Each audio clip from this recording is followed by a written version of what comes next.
Alright, one more time on this Firestone. I just wanted to let you see it back in the wooden cabinet. This is the paperwork that goes back with it. All kinds of stuff in there. I like to really load them up on paperwork in case somebody needs it in the future. And it sounds pretty good. We got a lot of static in here tonight. We've got some storms coming, which is good.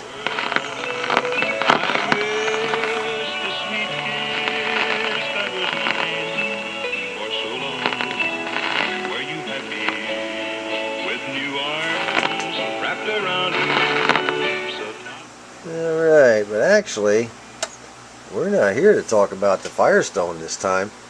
We're here to talk about what's in that box right there. I just got home from work, and that box was waiting for me. That's another little jewel I've been waiting quite a while to get. What do you say we open it up and move this Firestone out and put what's in that box on this workbench and see what happens. It is out of the box. I bought this on eBay from a guy whose eBay handle is Cake-A-Batter. Cake-A-Batter. I guess that's the way it's pronounced. And his first name is Jack, and he's from North Carolina. I believe it's North Carolina. Let me check the paperwork here. I think that was right. Yeah, out in North Carolina. And he said, before I bought this item, he said, it works great and it looks great. Well, let's find out. And there it is. My very own realistic DX-160 with a SP-150 speaker to match. Now I know some of you are saying, oh God, gag me, gag me. Well, let me tell you something. I bought my next to youngest grandson one of these rigs a few years ago. And when we got it to his house and got it all hooked up and got the antenna put up and we started tuning in stations, I was impressed. I don't care what anybody says. You know, this is actually, I've seen it described as a boat anchor wannabe. And I'll tell you what, it deserves that kind of title. I mean, this one here is in perfect condition. There's not even a scratch on it. So old Jack out there in North Carolina, if you're watching this video, your description of the condition was exactly right. It's in great condition. Of course, we haven't turned it on yet. But anyway, I've been wanting one of these for quite a while. I want something light and easy to take to work with me back and forth without having to lug these giant things I've been hauling back and forth. And I also like to listen to it on my workbench, and it's just a neat looking little receiver. So, and they sound good. Now the speaker is a little tinny. They didn't do a really super duper job on the speaker, but that's okay. You know, it's just part of the old equipment. I'm not sure. I think this thing, it was $179 when it was new. I know that. And I think it goes back to like 73 or 74 or something like that. So what we're going to do, I'm going to do the same thing with this that I would do with any other radio. I've got it plugged up and we're going to bring it up slowly on the Variac. So what we're going to do over here is bring the Variac down to 0 volts. Turn on the old isolation transformer there. Turn on the power, which puts power to that plug, and this is the plug for the radio. And we're going to go ahead and, where the heck is AF gain? It must be here. Yeah, this is the on-off switch right here. I really like these radios. These are really cool radios to play around with, to have fun, to enjoy, you know. And band C is the, let me see, where is it? Right here. Band B is the broadcast band. Yeah. And we got noise limiter. We'll take noise limiter off on AM. And it's on receive. Let's bring it up to 120 volts and see what happens while we watch our little amp meter. You know, I treat this like any other radio I would just got. You know, the last thing I want to do is see this thing go snap, crackle, pop because I plugged it in and hit the on-off switch. Try not to ever do that, you know. Just kind of watch it. Bring her up. At least one. Holy mackerel.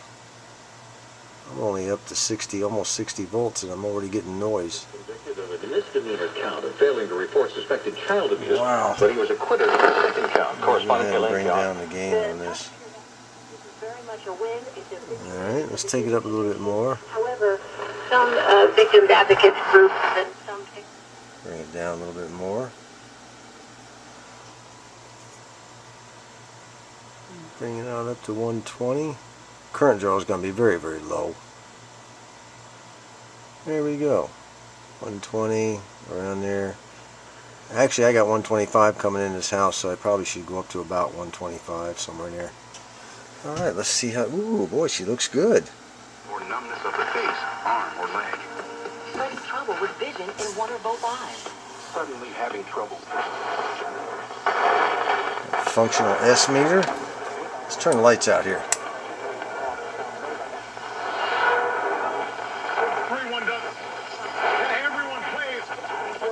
Let's go down there and see if we can pick up old WSM.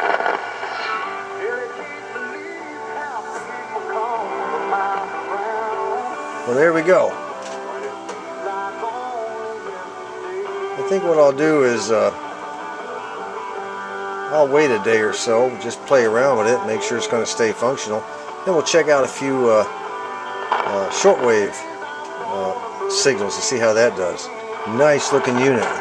Looks like there might be a scratch or something on the inside of the glass right there. Nothing to worry about. Boy, it looks nice. It looks very nice.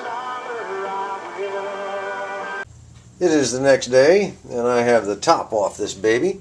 I wanted to check everything out to see if anything had been messed with, you know, anything had been changed. It appears it is untouched, and each of the capacitors is in good shape, at least you know, from a visual standpoint. There's no swollen tops, anything like that. So we're in pretty good shape there. All the wires here look very good. Nothing's been messed with. So I'm pretty happy about that. So just some very light dust is all it was, very light. I blew a lot of it out. And that mark that was right here, it all disappeared. I took a Q-tip, went down there and took care of that. I took the bottom off, and it looks very good in there too. You know, there was a couple of cobwebs and a bug or two, but I got rid of those. And everything appears to be unmolested. I don't see anything, you know, off the top of my head here. At first glance, I don't see anything that looks like it had been touched. It looks like all original. Either that or somebody does some excellent work. Anyway, what we're going to do next is the band switches are a little darkened, you know, and as usual, you always have to clean your band switches. So I'm going to go ahead and do that, and take a little alcohol in the brush and give it a good cleaning. I cut a brush a while back, one of my acid brushes. I cut it a little bit longer than usual. I'm kind of glad I did, because now it's going to come in real handy for reaching up in there and getting those band switch contacts and everything nice and clean. I'm going to go ahead and just dip it in 91% alcohol and just kind of get down in there and do a good scrubbing and cleaning. Good scrubbing and cleaning. You got to be real careful though. Those little tabs are kind of flimsy compared to what they were back in the 30s and 40s. They're pretty thin stuff there. Well, I'll need both hands for this probably. That's it. We got the band switches nice and clean now. And I forgot to bring my contact cleaner. I should, you know, these pots are not scratchy, but it would have been nice to spray some cleaner down in there. I'll have to do that at a later date. And right now I'm just going to go ahead and put it back together, and hopefully later on when the sun goes down and propagation gets real good, maybe we can pick up some shortwave stations. I kind of hope. I'm on band D right now, which is 4.5 up to 13 megacycles. And you know, this is a general coverage receiver.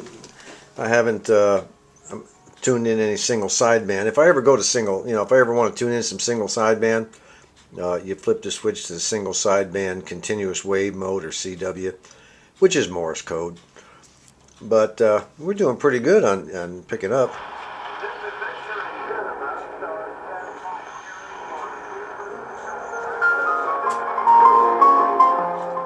Yeah, this is 6 o'clock at night.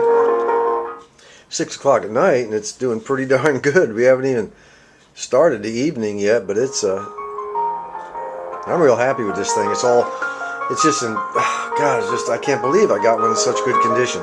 And you know, when I did the first YouTube video on this thing, when I gave my grandson his a few years ago, I think I said at the time I wouldn't pay more than 60 bucks for one, and maybe 70, you know, if it was in like really, really good condition. I paid 60 bucks for this thing. You know, I recommend not to pay more than 70. I still recommend that. There's some being offered right now on eBay for 100 and a quarter. You know, they've been there for weeks. You know, come on, give me a break. The guys are never going to get that kind of money. But yet they keep them up there. My recommendation, try to find something between 60 and 70 at the most. And make sure it's in good condition before you buy it. I could have bought one a while back for 50, but it was looking kind of shabby. The you know, dial glass was all messed up and the buttons were all screwed up. One guy had the knobs weren't even original. You know, yeah, right. But this thing here, I mean, there's not one scratch, not a single scratch on it anywhere, not even on the front of the speaker. It's just amazing. It's just amazing. I've been so lucky lately with eBay purchases. I think eBay sellers are getting better and better. I really do. I don't think it's so much luck on my part. I think these guys are offering better quality merchandise. At least this guy did. By the way, before I close this out, I'm still working on the Atwater Kent Model 37 for those of you who have been watching my videos, and I'm currently hooking up the gator wires and getting everything hooked up. About another 20 minutes work, and this baby will be ready. So a new YouTube video will be coming up about that pretty soon. And we'll go ahead and wrap this one up right here. And I'm very happy with this, just very happy. I hope you enjoyed seeing my new toy. And you know, I highly recommend that you get one of these. They're fun to play with, and they work very well. Incidentally, the manual does an outstanding job of showing you how to properly use the band spread knob here. I learned some things by reading this on the band spread, and it was a worthwhile buy. Until next time, this is John.